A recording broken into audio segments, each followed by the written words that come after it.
Guys, good morning. Update tayo sa ating ampalaya. Yan guys. 40 days.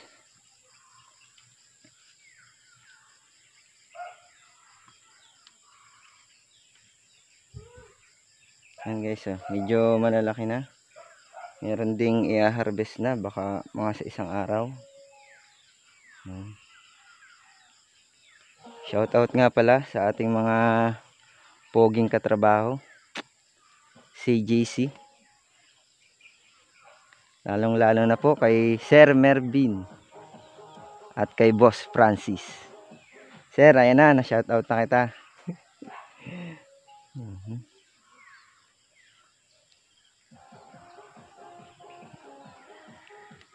Yan guys.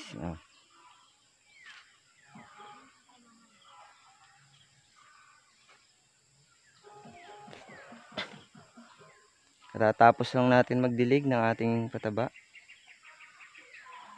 Triple 14 at 16-20. Ito guys, mga 3 days pwede na tong i-harvest.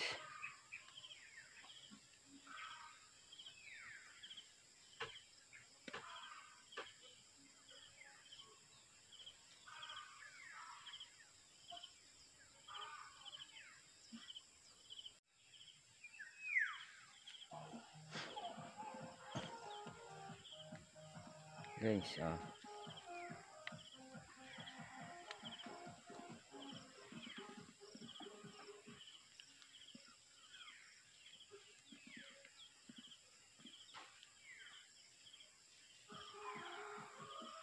maakyat na sila sa taas, gumagapang na.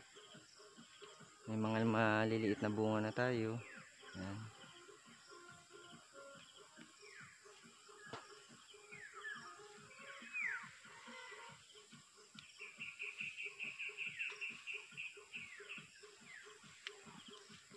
Hindi pa tayo tapos guys maglagay ng ating mga black string.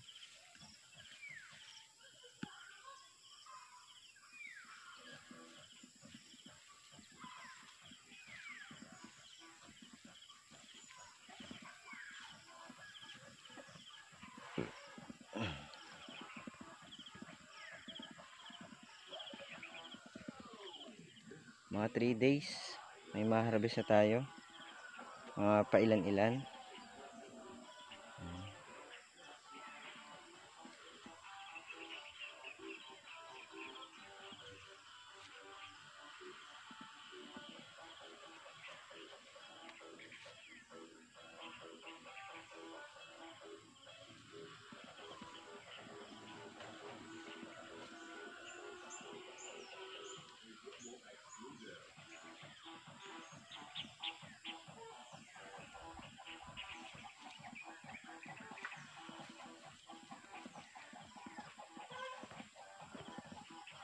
Guys, ang brand nga pala nito ay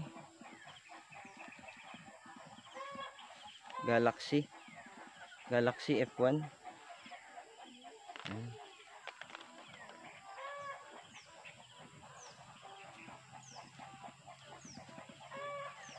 Guys, gaganda ng talbos nila.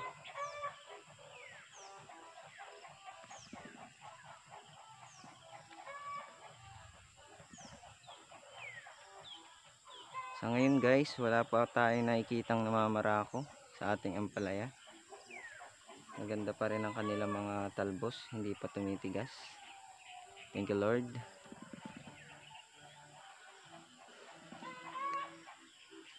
Ang hirap kasi guys pag namamarako ang ating mga ampalaya. Nahihirapan silang bumunga. Kukunti ay binubunga nila.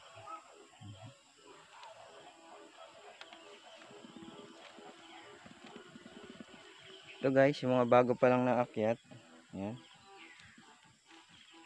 Yan yung mga pinalitan natin. Kasi nga inabot sila ng ulan, namatay. Kaya tayo ay nagpalit ng mga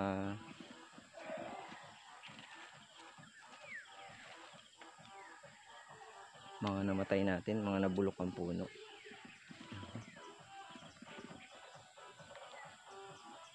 Guys, bago pa lang ako i-video ng aking mga halaman, gusto ko rin i-share sa mga ka-farmers natin dyan.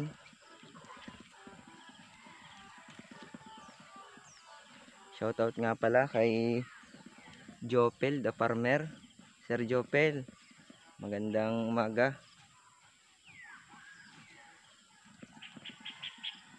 Nanonood ako ng iyong mga vlog.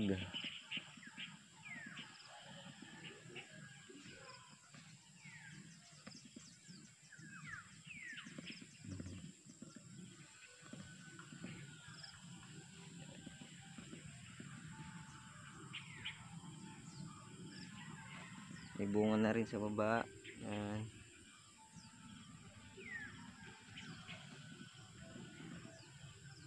Medyo makipot guys yung ating taniman. Gawa ng maliit lang naman yung space natin.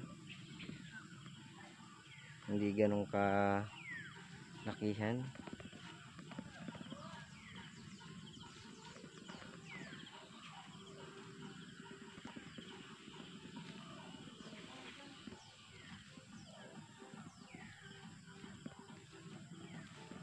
Guys, ano nga bang ginagamit nyo pagpapataba pag ganitong age na?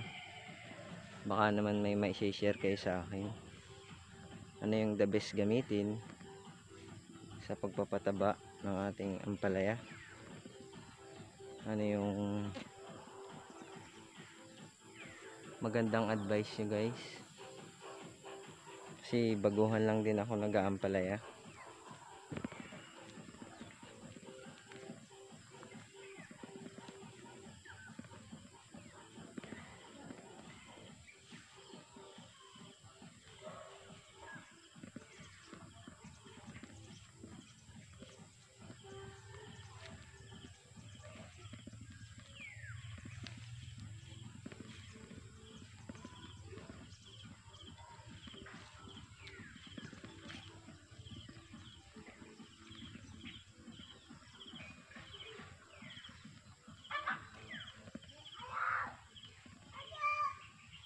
Guys, hanggang dito na lang. At ako ay mag-i-spray naman. Salamat sa inyong panonood. Thank you.